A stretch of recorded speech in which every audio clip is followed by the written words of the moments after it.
অধ্যায় 11 আলোচ্য বিষয়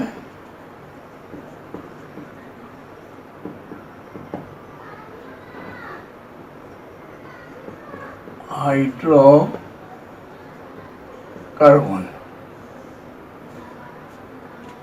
হাইড্রোকার্বন কি? হাইড্রোকার্বন হলো সেই জিনিস, অর্থাৎ হাইড্রোজেন কার্বন যৌগের কার্বন যৌগ। এই হাইড্রোজেন এবং কার্বন যৌগের সমন্বিত রূপ, সেটাই হচ্ছে হাইড্রোকার্বন। হাইড্রোকার্বন মূলত আমরা উদাহরণস্বরূপ নিতে পারি, যেমন CH4 C2H6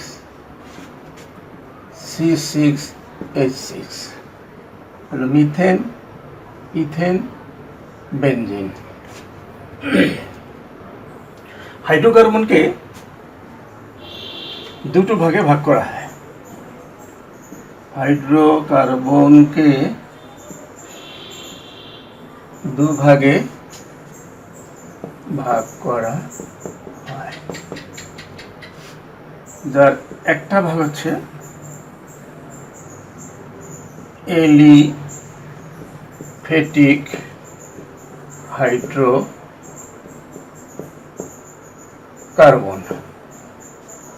অপরটি হলো অ্যারোমেটিক হাইড্রোকার্বন।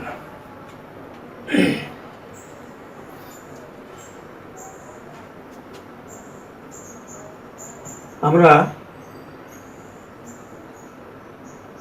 এলিফ্যাটিক হাইড্রোকার্বনের ধারণা নেব।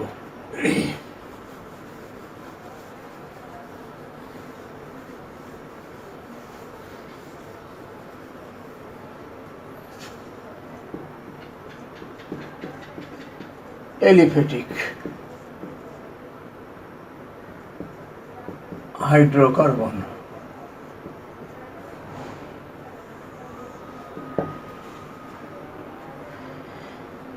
এলিফ্যাটিক কথাটির অর্থ হল চর্বিজাত।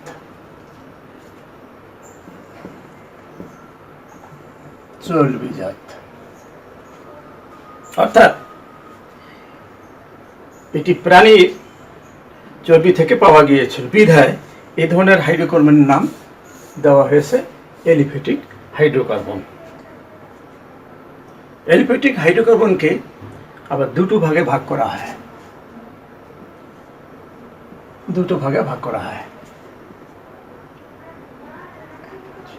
একটি ভাগকে বলা হচ্ছে মুক্ত শিকল হাইড্রোকার্বন,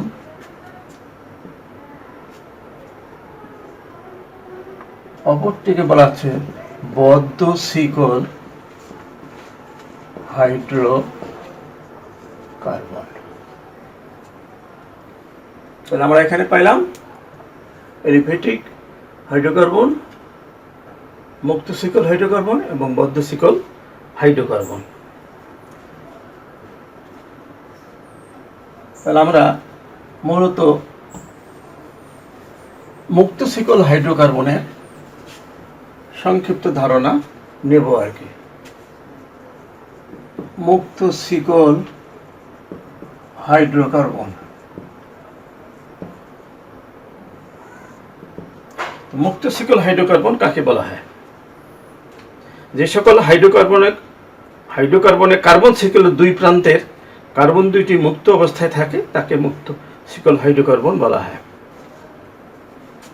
তাহলে আমরা উদাহরণস্বরূপ নিতে পারি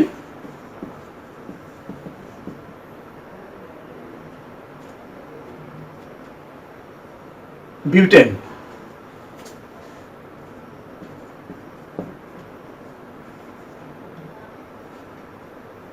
এটাকে বলা হচ্ছে বিউটেন, অর্থাৎ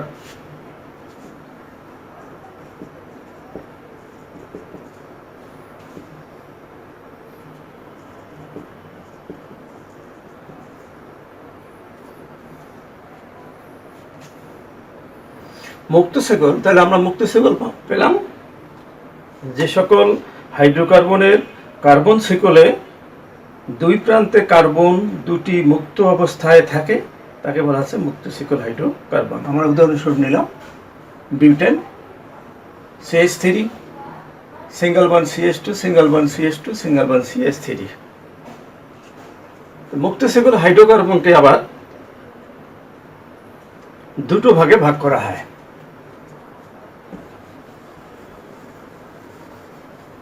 মুক্ত শিকল হাইড্রোকার্বনের ভাগ হলো দুটা।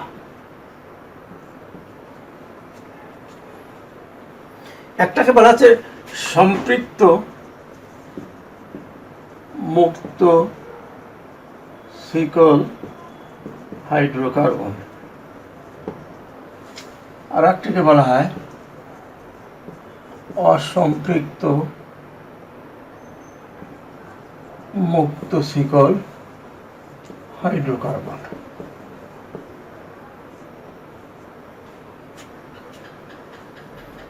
তো সম্পৃক্ত মুক্ত শিকল হাইড্রোকার্বন কি? যে মুক্ত শিকল হাইড্রোকার্বনের শুধু কার্বন কার্বন একক বন্ধন, অর্থাৎ সম্পৃক্ত মুক্ত শিকল হাইড্রোকার্বনে বলা হচ্ছে কার্বন কার্বন কার্বন কার্বন একক বন্ধন, সিঙ্গেল বন্ড। যে সকল হাইড্রোকার্বনের শুধু কার্বন শিকলের মধ্যে আমরা কার্বন কার্বন একক বন্ধন পাচ্ছি সেটাকে বলা হচ্ছে সম্পৃক্ত মুক্ত শিকল হাইড্রোকার্বন। এটাকে বলা হয় সংক্ষেপে কার্বন কার্বন কার্বন কার্বন একক বন্ধন। তারপরে নিলাম উদাহরণস্বরূপ নিতে পারি পেন্টেন।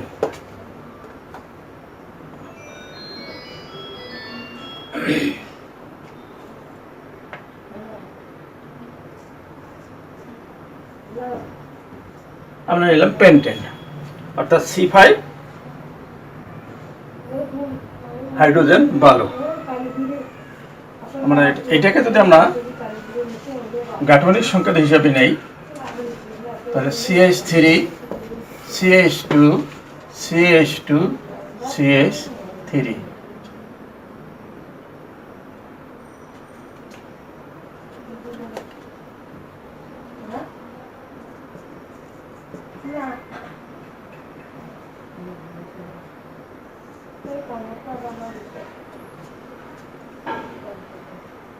তাহলে আমরা মুক্ত শিকল হাইড্রোকার্বন পাইলাম যে কার্বন কার্বন একক বন্ধন।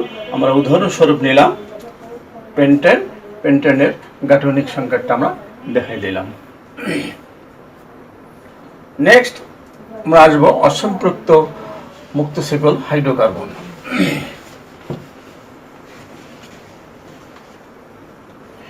অসম্পৃক্ত মুক্ত শিকল হাইড্রোকার্বন যে মুক্ত শিকল হাইড্রোকার্বনে এক বা একাধিক কার্বন কার্বন দ্বিবন্ধন অথবা ত্রিবন্ধন।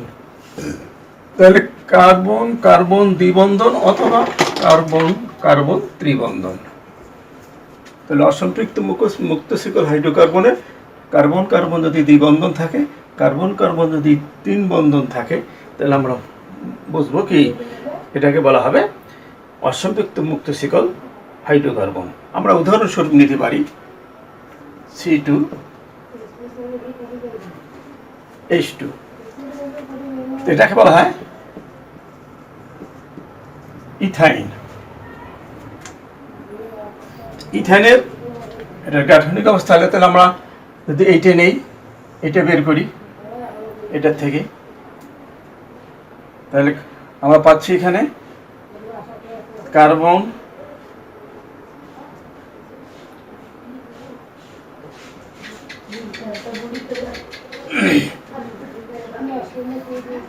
বন্ধন তিনটা নেব আমরা, তাহলে এখানে দিচ্ছি দুইটা আর একটা বন্ধন দিই। এটা এভাবেও লেখা যায়, আবার এটা এভাবেও লেখা যায়।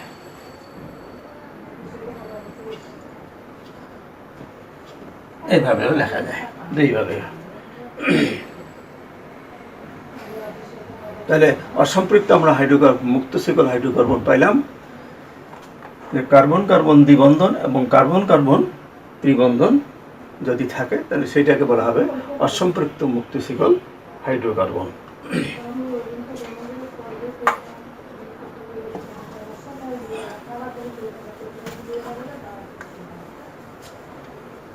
আমরা এখন আসব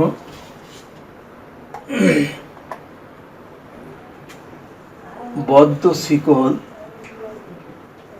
হাইড্রোকার্বন।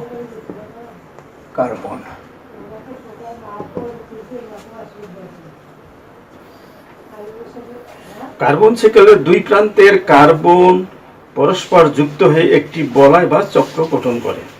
আমরা পাচ্ছি কার্বন শিকলের দুই প্রান্তের কার্বন পরস্পর যুক্ত হয়ে একটি বলয় বা একটা চক্র গঠন করে।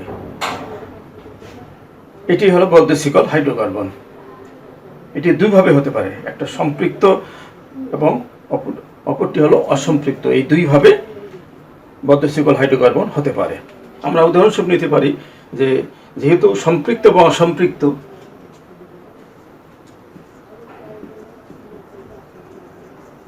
সম্পৃক্ত অসম্পৃক্ত, তাহলে আমরা উদাহরণস্বরূপ নিতে পারি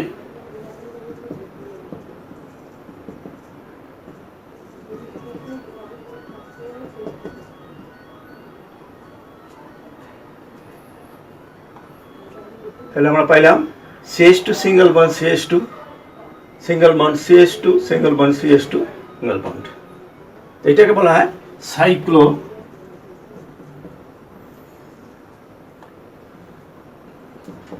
বিউটেন। এটা হলো সম্পৃক্ত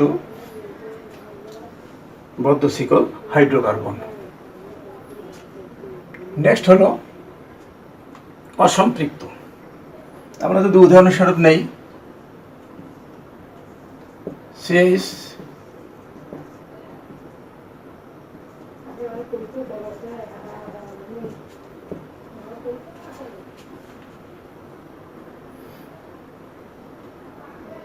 তাহলে আমরা পাইলাম সম্পৃক্ত পেলাম, এখন অসম্পৃক্ত CH single bond CH2 CH single bond CH2। তাহলে এখানে ডাবল বন্ড আছে, তার মানে একটা বলয় এখানে তৈরি হয়ে গেছে। এটাকে বলা হয় সাইক্লো বিউটিন। তারপর বদ্ধ শিকল হাইড্রোকার্বন পাইলাম, সম্পৃক্ত বদ্ধ শিকল হাইড্রোকার্বন, অসম্পৃক্ত বদ্ধ শিকল হাইড্রোকার্বন। উদাহরণ হিসাবে আমরা সাইক্লোবিউটিন, আর সম্পৃক্ত বদ্ধ শিকল হাইড্রোকার্বন হিসাবে পেলাম আমরা সাইক্লোবিউটেন। এই বদ্ধ শিকল হাইড্রোকার্বনটাকে এর একটা বিশেষ নাম দেওয়া হয়েছে বা পরিবর্তিত নামও বলা যেতে পারে।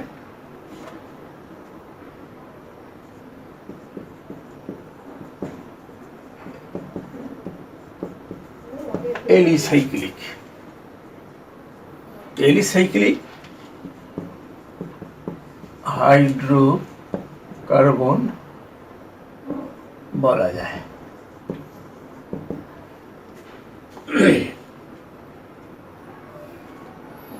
নিশ্চয়ই শিক্ষার্থীরা তোমরা বুঝতে পেরেছো। পরবর্তী আমি আসব পরবর্তী ধাপে।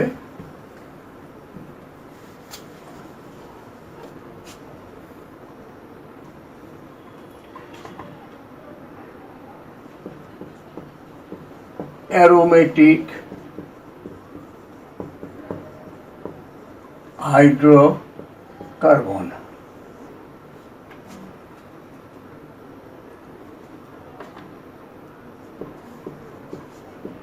অ্যারোমা এটি গ্রিক শব্দ, আর অ্যারোমেটিক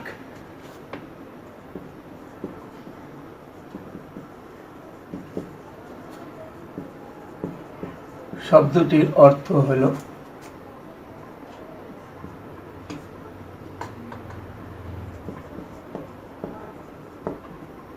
সুগন্ধ।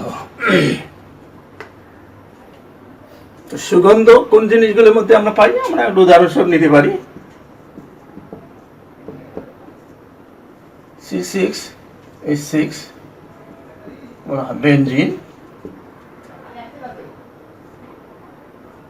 কার্বন 10, এটাকে বলা হয় ন্যাপথালিন।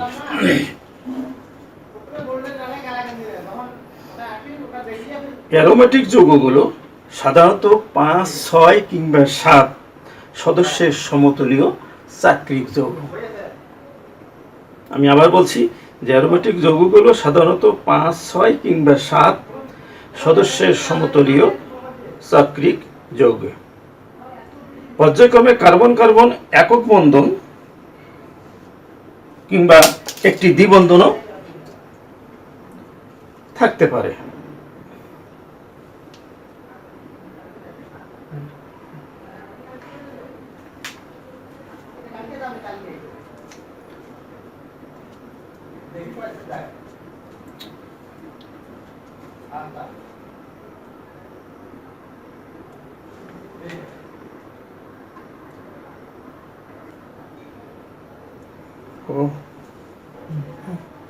অ্যারোমেটিক যৌগগুলো সাধারণত 5, 6 কিংবা 7 সদস্যের সমতুলীয় চাক্রিক যৌগ। পর্যায়ক্রমে কার্বন কার্বন একটি একক বন্ধন অথবা একটি দ্বিবন্ধনও থাকতে পারে।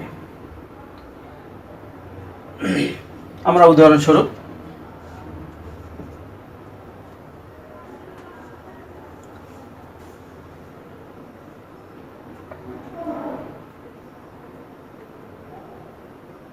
বেনজিনের গাঠনিক চিত্র দিলাম।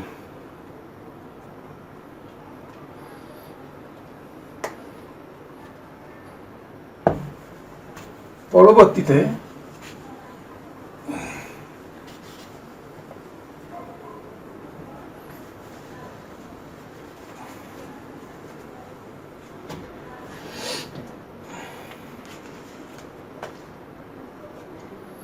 আমি আসবো পরবর্তীতে সমগোত্রীয়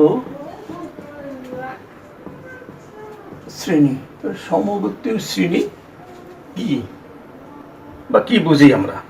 যে সকল যৌগের কার্যকরী মূলক একই, যে সকল যৌগের কার্যকরী মূলক একই এবং ভৌত এবং রাসায়নিক ধর্মের মধ্যে একটা গভীর মিল থাকে, তারা একই শ্রেণীভুক্ত। তাই এদেরকে আমরা সমগোত্রীয় শ্রেণী বলতে পারি। তাহলে আমরা সমগোত্রীয় শ্রেণী পেলাম যে সকল যৌগের কার্যকরী মূলক একই এবং ভৌত ও রাসায়নিক ধর্মের মধ্যে একটা গভীর মিল থাকে, তারা একই শ্রেণীভুক্ত। এদেরকে সমগোত্রীয় শ্রেণী বলা হয়। সমগোত্রীয় শ্রেণীর সকল সদস্যকে একটি সাধারণ সংখ্যার দ্বারা প্রকাশ করা হয়। আমরা একটা ছকের মাধ্যমে সমগোত্রীয় শ্রেণীর একটা উদাহরণ উপস্থাপন করতেছি। আমি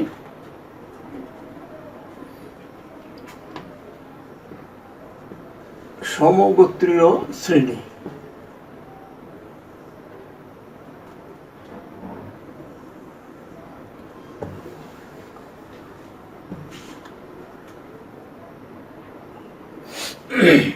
সাধারণ সংকেত।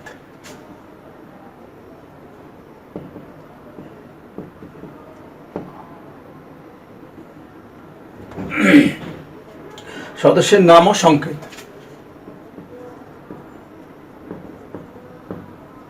নাম ও সংকেত। আমার সবটা করি নেই।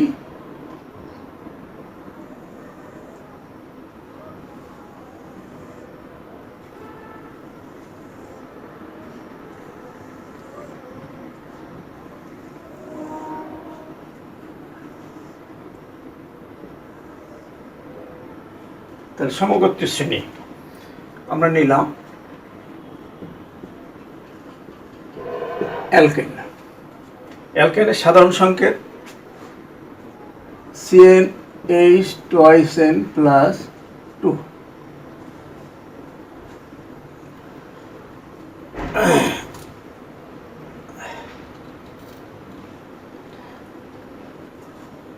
নাম মিথেন, সংকেত CH4। অ্যালকিন,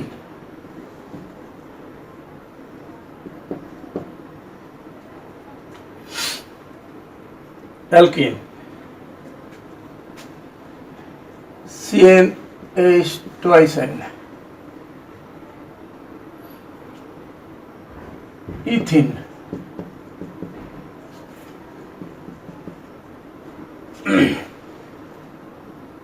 তাহলে আমরা পেলাম CN হাইড্রোজেন টয়েসেন, যেটা ইথিন C2H4।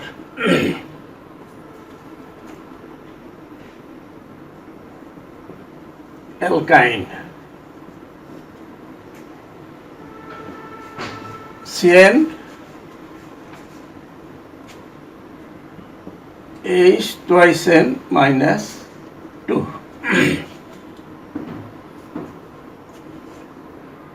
তাহলে ethyne,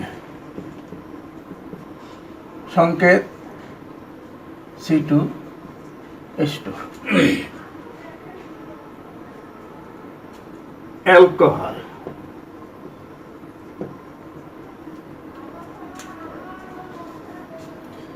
CnH2n+1OH।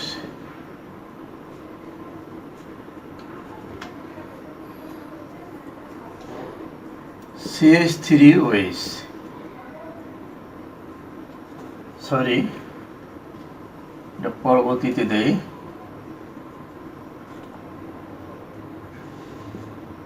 Methanol,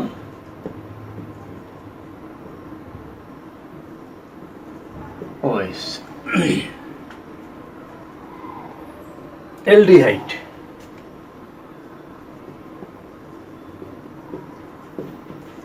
aldehyde,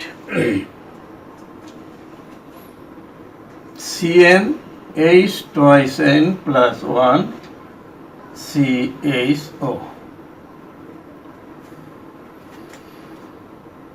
ethanol,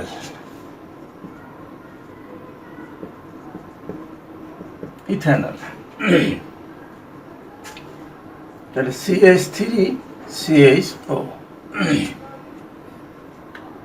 সর্বশেষ হলো কার্বক্সিলিক অ্যাসিড, সাধারণ সংকেত CnH2n+1COOH। কার্বক্সিলিক অ্যাসিডে আমরা পাইলাম CnH2n+1COOH।